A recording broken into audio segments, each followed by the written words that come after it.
All right, I am live. So I'm going to be hitting on a main theme here about ego and how destructive I think it is on many different levels. And I often hear people like Tim Pool and others say a lot of these journalists who are out of touch are they are they are controlled by profit, but I think ego plays a much bigger role than profit, and this has been true throughout history. People's ego often stops them from making a profit because they fail to realize the audience. I'm going to get into this college freshman who owned, or supposedly owned, uh, Brian Stelter. Let's just get into this real quick and let's play the clip. My name is Christopher Phillips. I'm a first year at the college. My question is for Mr. Stelter.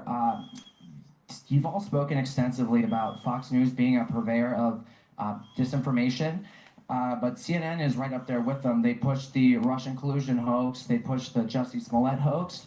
They smeared Justice Kavanaugh as a rapist, and they also smeared Nick Sandmann as a white supremacist. And yes, they dismissed the Hunter Biden laptop affair as pure Russian disinformation. With mainstream corporate journalists becoming little more than apologists and cheerleaders for the regime, is it time to finally declare that the canon of journalistic ethics is dead or no longer operative? Stakes of the mainstream media and CNN in particular seem to magically all go in one direction. Are we expected to believe that this is all just some sort of random coincidence, or is there something else behind it? It's too bad it's time for lunch. Now, that is a deflection, and you know what? Uh, it is very difficult to be told that, of your flaws when you're faced with them. And if you think you're not guilty or you can take it, you might want to think again because human beings are not open to hearing their flaws. So let's continue on. You have 30 seconds. No, I mean there's a clock that says 30 seconds, but I think my honest answer to you, and I'll come over and talk in more detail after this, is that I think you're describing a different channel than the one that I watch. But I understand that is a popular right-wing narrative about CNN. I think it's important when we're talking about shared reality and democracy. All these networks, all these news outlets. Shared reality and democracy. Do Americans have a shared reality of what's going on? Do we have a shared view of what exactly is going on in this country and in the world? Is there a shared reality? Let's continue. To defend democracy, and when they screw up, admit it.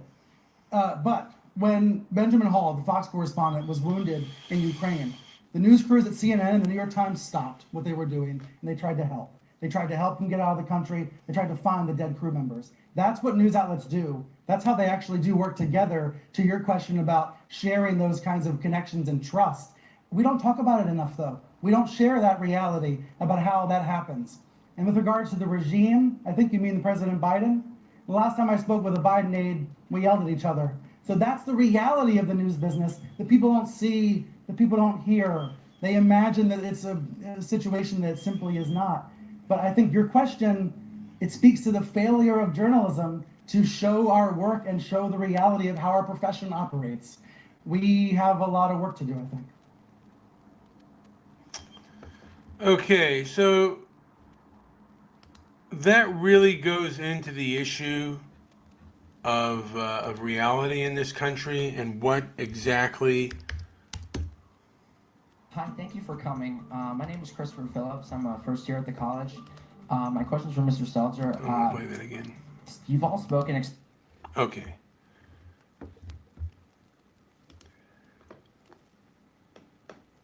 So I kind of want to delve a little bit into about ego and reality. Now, I've heard it said on conservative shows that these people are both liberal, liberal media outlets and conservative media outlets both claim people are being grifters, that they don't believe in what they say. And I don't believe that's true. I believe that people in their heart, they do believe a lot of what they say. They will lie to protect their narrative, but they do believe what they say to be true. And I am of the belief, and this is not true in all cases, but this is true in the case with regards to large media personalities who have already made their money, who've made a bulk of their money. And I think what ends up happening is ego takes over, and it's very hard for some people to penetrate their reality to the reality that you see, even if it's the reality that most people see. And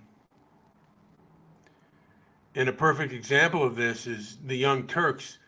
Anna Kasparian has been offered money. Anna Kasparian of the Young Turks has been offered money to go on certain networks and debate, and she will not do it because of her liberal, some would say leftist principles. And she does debate occasionally the other side, but there are a few people she won't come on at all. And oftentimes I see this more with liberals than with conservatives, is they bypass questions that are asked of them.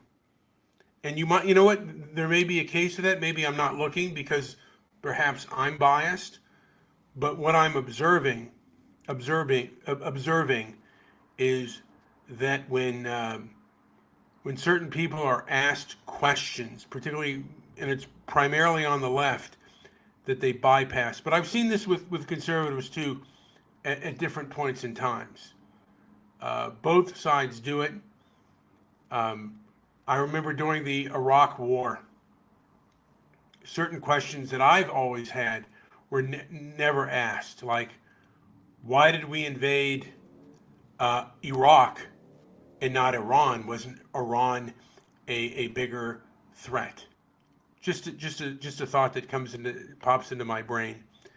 But I think that ego is a problem in this country and in this world, and the elites seem to have quite a bit of it.